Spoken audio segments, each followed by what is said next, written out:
Hello friends. आज हम लोगों का टॉपिक है STDs and contraceptive methods. STDs stands for sexually transmitted diseases and contraception means a method or the way by which someone prevent unwanted pregnancy. Okay, unwanted pregnancy को prevent करने का जो method होता है वो मेथड कहलाता है कॉन्ट्रासेप्टिव मेथड्स। तो STDs mean sexually transmitted diseases, यानी कि जैसा कि हमने पढ़ा है sexual reproduction in human beings, तो उसमें देखते हैं कि उसमें मेल एंड फीमेल जो है वो एक दूसरे के साथ इंटीमेट होते हैं। तो इंटीमेट होने के दरमियान कभी कभी ऐसा देखा जाता है कि यदि दोनों में से कोई भी एक पार्टनर किसी तरह के इन्फेक्शियस डिजीज से सफर कर रहे हैं, जैसे वो इन्फेक्शियस डिजीज खासकर बात करें हम लोग तो वो एसटीडीज जैसे कि सेक्सुअली ट्रांसमिटेड डिजीजेस, यानी वैसा इन्फेक्शियस डिजीज जो कि इंटीमेशन के दौरान वो स्प्रेड कर सकता है, दूसरे पार्टनर में वो स्प्रेड कर सकता है। तो एसटीडीज में देखा गया है कि दो तरह का जो डिजीज होता है जनरली वो स्प्रेड करता है एसटीडीज में, और वो दो तरह का जो डिजीज होगा एसटीडीज मींस सेक्सुअली ट्रांसमिटेड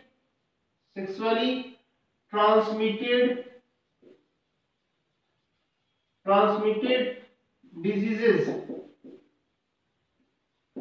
तो इसमें दो तरह से वो स्प्रेड हो सकता है। एक जो होगा सेक्सुअली ट्रांसमिटेड डिजीजेस जिसमें माइक्रो ऑर्गेनिज्म बैक्टीरिया होगा, और दूसरा जो होगा दूसरे केस में जो माइक्रोब्स होगा वो वायरस हो सकता है, वायरस होगा। ओके, तो फर्स्ट आप देखेंगे तो वो डिजीज हो सकता है जो बैक्टीरियल डिजीज कहेंगे। बैक्टीरियल जो कि होगा तो वो सेक्स के दरमियान ही वो एक दूसरे में स्प्रेड करेगा, ठीक है, लेकिन वहां पे उसके लिए रिस्पॉन्सिबल जो माइक्रोब्स होगा वो बैक्टीरिया होगा, ठीक है। तो उसमें जो डिजीज आएंगे वो डिजीज हो गए गोनोरिया गोनोरिया हो गए, साइफिलिस हो गया, साइफिलिस हो गए। तो ये सारे बैक्टीरियल डिजीज हैं जो कि सेक्सुअली इंटीमेशन के दरमियान या सेक्सुअल एक्ट के दरमियान एक पार्टनर से दूसरे पार्टनर में स्प्रेड कर सकता है। एंड दूसरा जो हो गया एसटीडीज में वो सेकंड है जो कि वायरल होगा। और ये वायरल में क्या हो सकता है, तो वायरल में जो है वो सबसे खतरनाक जो डिजीज है वो है एड्स, जेनिटल वॉर्ट्स वगैरह काउज होगा। तो ये जो एड्स जो डिजीज है ये एचआईवी वायरस के द्वारा काउज होता है, एचआईवी वायरस के द्वारा ये डिजीज काउज होता है। The full form of AIDS is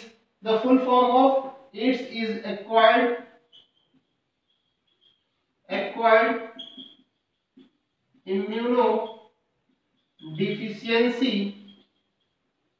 okay, disease. This is the full form of AIDS. And what is the full form of HIV? HIV का क्या होगा?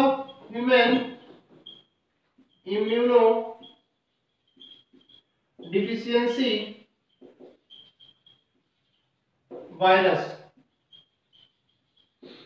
तो ये जो कुछ डिजीज है जो कि सेक्सुअली ट्रांसमिट हो सकता है, ये डिजीज जो है कुछ सेक्सुअली ट्रांसमिट हो सकता है। इस तरह से ध्यान देना चाहिए हमेशा कि जब भी जो है सेक्सुअली रिप्रोडक्शन के लिए कोई मैन जो है किसी फीमेल के साथ इंटीमेट होना चाहे तो याद रखना है कि पार्टनर वहां पे हमेशा सिंगल हो, ट्रस्टवर्दी हो और किसी तरह से वो इन्फेक्टेड पार्टनर ना हो, नहीं तो इस तरह का डिजीज होने की चांसेस बनी रहती है, इस तरह की चांसेस बनी रहती है। और सबसे खतरनाक जो इसमें डिजीज है वो है एड्स वायरल डिजीज, जो कि ह्यूमन बीइंग्स के इम्यून सिस्टम को ही काफी कमजोर कर देता है, और जिससे कि वो पर्सन छोटे वगैरह थोड़े बहुत मतलब किसी भी तरह के छोटे मोटे इन्फेक्शन में भी उनका बॉडी जो होगा ना, मतलब पूरा का पूरा इम्यून सिस्टम जो होगा उस ह्यूमन बीइंग्स का वो बिल्कुल जो है वो डैमेज हो चुका होता है, बिल्कुल वीक हो चुका होता है, ठीक है।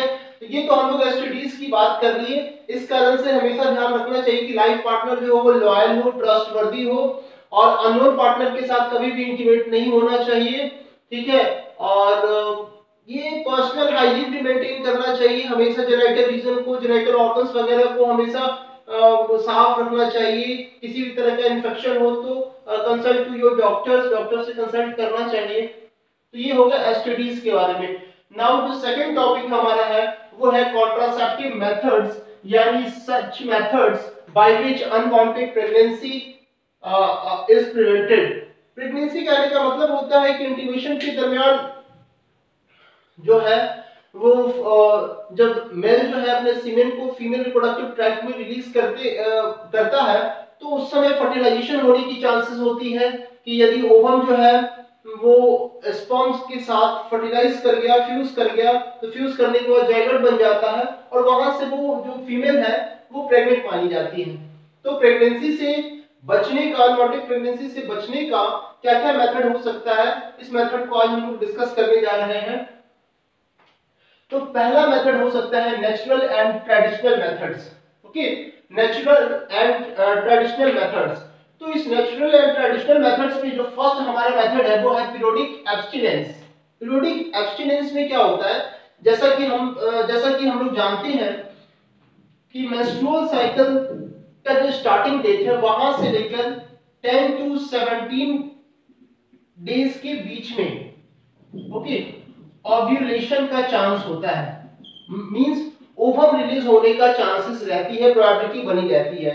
तो कोशिश ये करना चाहिए कि यदि हम प्रेगनेंसी नहीं चाहते हैं, किसी लेडी को प्रेग्नेंट करना नहीं चाहते या कोई लेडी प्रेग्नेंट नहीं होना चाहती है, तो कोशिश ये करना होगा वहां पे कि मेंस्ट्रुअल साइकिल से लेकर 10 to 7 मेंस्ट्रुअल साइकिल से काउंटिंग करनी है और काउंटिंग करने के बाद जो 10 से लेकर 17 दिन का जो गैप होता है, यानी 10 से स्टार्ट करना है और 17 तक जो है वो इंटीमेट नहीं होना चाहिए।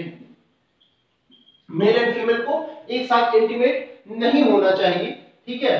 तो यदि वो इंटीमेट इस दरमियान नहीं होंगी और उसके बाद इंटीमेट होते भी है या उससे पहले होते हैं, तो यहां से प्रेगनेंसी की चांसेस न के बराबर होती है। प्रेगनेंसी की चांसेस जो होती है वो जब वो इंटीमेट 10 to 17 डेज के बीच में होंगे, ठीक है, तो वहां पे प्रोबेबिलिटी अधिक होती है क्योंकि इसी दरमियान जो है ओव्यूलेशन होता है। मींस किसी फीमेल का जो प्राइमरी सेक्स ऑर्गन है, अ पेयर ऑफ ओवरीज, वहां से कोई उनमें से किसी एक ओवरी के द्वारा क्या होता है, ओवम रिलीज होगा, ठीक है। तो इसी डेज के बीच में ओवम रिलीज होता है, तो इस समय जो है इंटीमेशन नहीं होगा, इस समय क्वाइटस मतलब वो एक दूसरे के साथ सेक्सुअल एक्ट नहीं करेंगे, तो फिर प्रेगनेंसी की चांसेस नहीं रहती है। नेक्स्ट है coitus interruptus. Okay, coitus interruptus, ये जो मेथड है, इस मेथड में क्या होना होता है, जब सेक्सुअल एक्ट मेल कर रहा होता है तो उस समय ध्यान रखना होता है कि इसमें क्या करे, फिर वो जैसे ही सीमेन रिलीज करने वाला हो वैसे ही वो पेनिस को क्या कर ले, विथड्रॉ कर ले। पेनिस को क्या कर ले, विथड्रॉ कर ले, विथड्रॉ कर ले, यानी पेनिस को वो फीमेल रिप्रोडक्टिव जो ट्रैक्ट है यानी वेजाइना से पेनिस को क्या कर ले, बाहर कर ले, ठीक है, ताकि सीमेन जो होगा वो फीमेल बॉडी के अंदर यानी वेजाइना में या और कह सकते हैं जो सर्वाइकल कैनाल होगा, ओपनिंग होगा, वहां पे रिलीज ना हो सके, ठीक है। तो इसको कहते हैं क्वाइटस इंटरप्टस। सेकंड है लैक्टेशनल एमेनोरिया। ये भी आपका नेचुरली मेथड है। इसमें ऐसा माना जाता है कि जब तक फीमेल जो है यंग वंस को ब्रेस्ट फीडिंग करवाती हैं, मिल्क उनको देती हैं अपने ब्रेस्ट से, तो तब तक क्या होता है कि तब तक उनमें मेंस्ट्रुअल साइकिल स्टार्ट नहीं होगा, यानी एमसी मेंस्ट्रुअल साइकिल जो है उनमें स्टार्ट नहीं होगा, और जब तक मेंस्ट्रुअल साइकिल स्टार्ट नहीं होगा तब तक ओव्यूलेशन नहीं होगा, तो ओवम रिलीज होगा ही नहीं। तो उस समय प्रेगनेंसी की चांसेस बिल्कुल नहीं रहती है।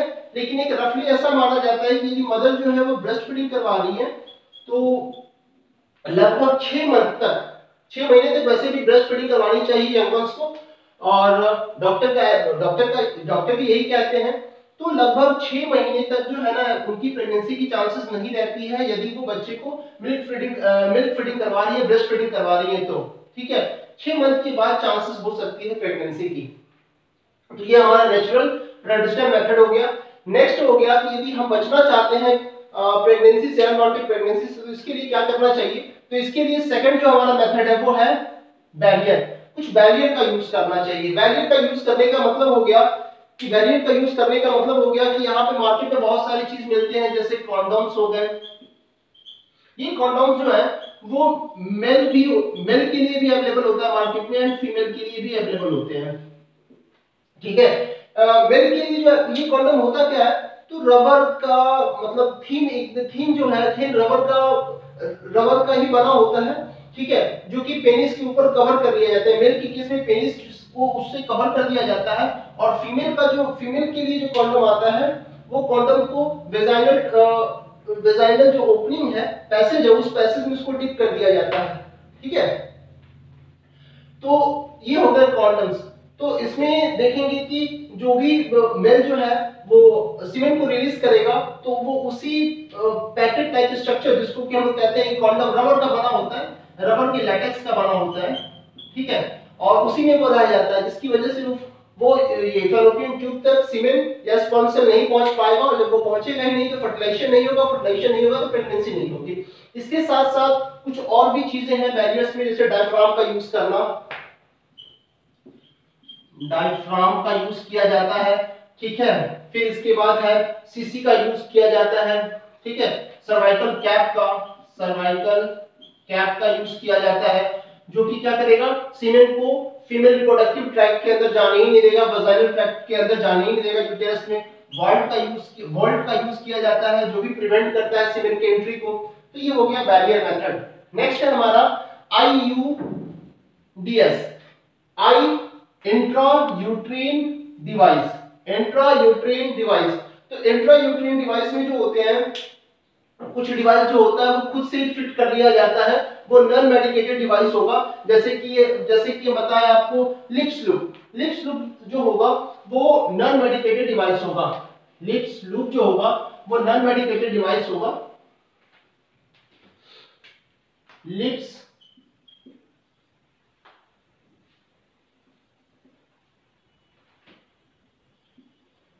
लूप जो हो गया, ये भी आपका IUDS में आएगा, यानी इंट्रायूट्रीन डिवाइस, नॉन मेडिकेटेड है, इसको खुद से फिट कर लिया जाता है। इसके बाद जो होगा, जो कि डॉक्टर की हेल्प से या जो एक्सपर्ट नर्स होते हैं उनकी हेल्प से यूटेरस में फिट किया जाता है उसको। वो डिवाइस हो गया कॉपर टी, ठीक है, वो डिवाइस हो गया कॉपर 7, वो डिवाइस हो गया मल्टी लोड 375। तो इन सारी चीजों को जो है ना, वो एक्सपर्ट डॉक्टर नर्सेज जो है वो फीमेल रिप्रोडक्टिव जो सिस्टम है उस सिस्टम के यूटेरस में इसको फिट किया जाता है। एक्चुअली में ये कॉपर 7 मल्टीलोड 375 जो है ये कॉपर रिलीज कर रहा होता है, और कॉपर का काम क्या होता है कि वो स्पर्म की मोटिलिटी को डिक्रीज करने का काम करेगा। जब स्पर्म की मोटिलिटी घट जाएगी तो फिर स्पर्म जो है वो फैलोपियन ट्यूब तक पहुंचेगा नहीं, और जब पहुंचेगा नहीं तो फिर फर्टिलाइजेशन होगा नहीं, प्रेगनेंसी की चांसेस न के बराबर रहेगी। नेक्स्ट है कुछ ऐसे डिवाइस जो कि हार्मोन रिलीज करता हो, ठीक है, उस डिवाइस का नाम है प्रोजेस्टासर्ट एंड LNG20। ये कुछ ऐसे डिवाइस हैं, ओके, ये कुछ ऐसे डिवाइस हैं जिनको कि यूटेरस में फिट किया जाता है, जो कि हार्मोन रिलीज कर रहा होता है, प्रोजेस्टेरोन हार्मोन रिलीज कर रहा होता है। यानी कहने का मतलब ये हार्मोनल इम्बैलेंस कॉज कर देता है, जिसकी वजह से सही ढंग से ना ओव्यूलेशन होगा, ना ही ओव्यूलेशन सही ढंग से होगा, और ना ही फिर क्या होगा, फर्टिलाइजेशन की चांसेस रहेगी।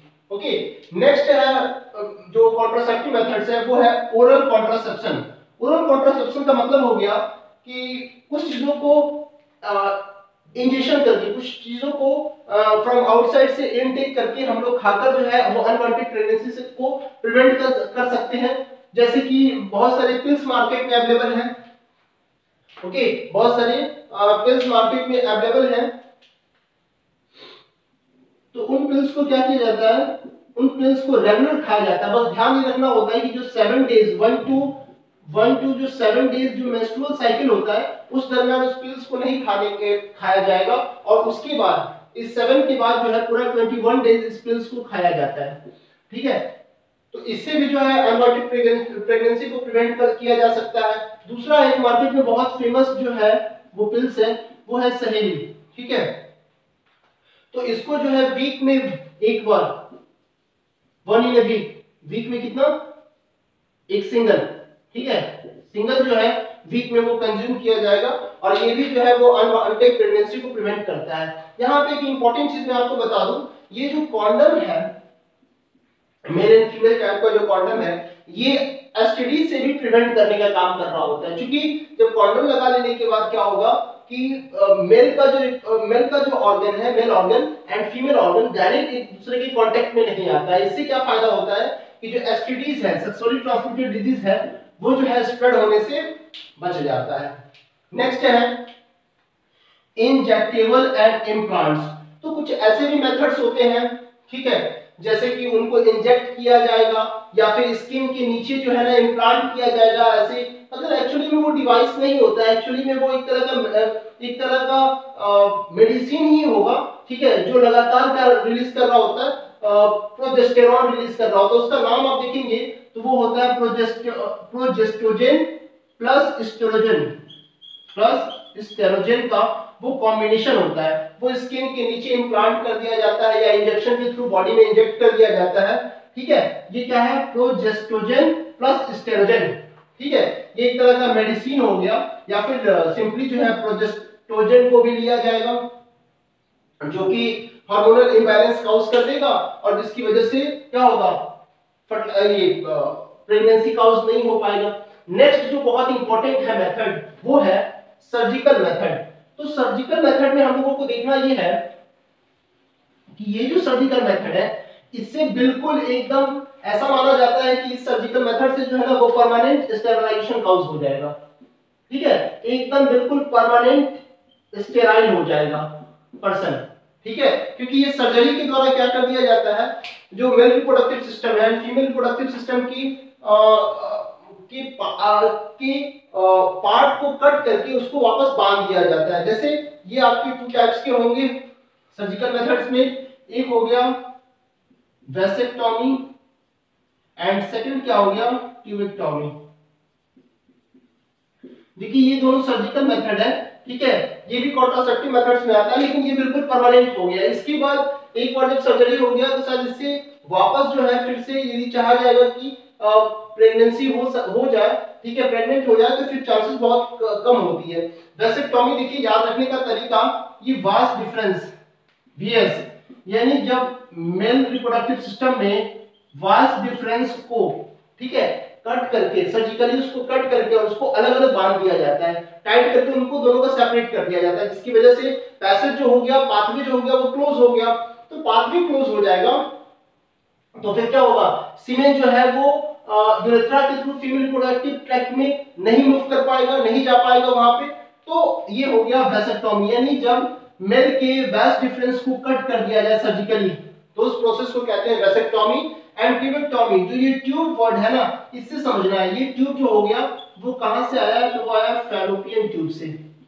फैलोपियन ट्यूब, जिसको आप दूसरा नाम क्या है, ओविडक्ट भी कहते हैं, ओविडक्ट। तो इसमें क्या होता है ना कि फीमेल रिप्रोडक्टिव सिस्टम में जो फैलोपियन ट्यूब है, उस फैलोपियन ट्यूब को कट कर दी जाती है, सर्जरी कर दी जाती है, उसको कट करके और दोनों को अलग अलग करके बांध दिया जाता है, टाइट कर दी जाती है, जिसकी वजह से जो ओवम है वो ओवम यदि ओवरी के द्वारा रिलीज भी होगा, तो रिलीज होने के बाद भी जो है ना, जहां पे फर्टिलाइजेशन होगा, ठीक है, वहां तक वो पहुंच ही नहीं पाएगा, क्योंकि बीच में ही रास्ता बंद हो चुका है, सर्जरी करके उस रास्ते को काट के हटा दिया जा चुका है, ठीक है, दोनों को अलग अलग करके बांध दिया गया है। तो ना ही ओवम वहां तक पहुंचेगा और ना ही क्या होगा, फर्टिलाइजेशन हो पाएगा। जब फर्टिलाइजेशन नहीं हो पाएगा तो फिर इससे क्या होगा, प्रेगनेंसी काउज नहीं होगा, ठीक है, कितना भी सेक्सुअल एक्ट कर दिया जाए तो भी प्रेगनेंसी काउज नहीं होगा। लेकिन याद रखना है कि ये सर्जिकल मेथड है, ये बिल्कुल परमानेंट स्टेरिलाइजेशन काउज कर देगा, यानी उसके बाद फिर दोबारा होने की चांसेस ना के बराबर होगी, ठीक है। तो ये जो सर्जिकल मेथड है बिल्कुल लास्ट ऑप्शन बनता है, जब फैमिली प्लानिंग की जाती है तो ये बिल्कुल लास्ट ऑप्शन होता है कि भाई हमें बिल्कुल अब नहीं चाहिए फर्दर, यंग वंस की आप कोई मतलब ऐसी विल नहीं है, तो भी फाइनल ये काम किया जाता है सर्जिकल मेथड। ओके, तो मैंने आज आप लोगों को एसटीडीज के बारे में बताया, ठीक है, एंड कॉन्ट्रासेप्टिव मेथड्स के बारे में बताया। मुझे पूरा उम्मीद है कि ये बेहतर ढंग से आप लोगों को समझ में आया होगा। Thank you.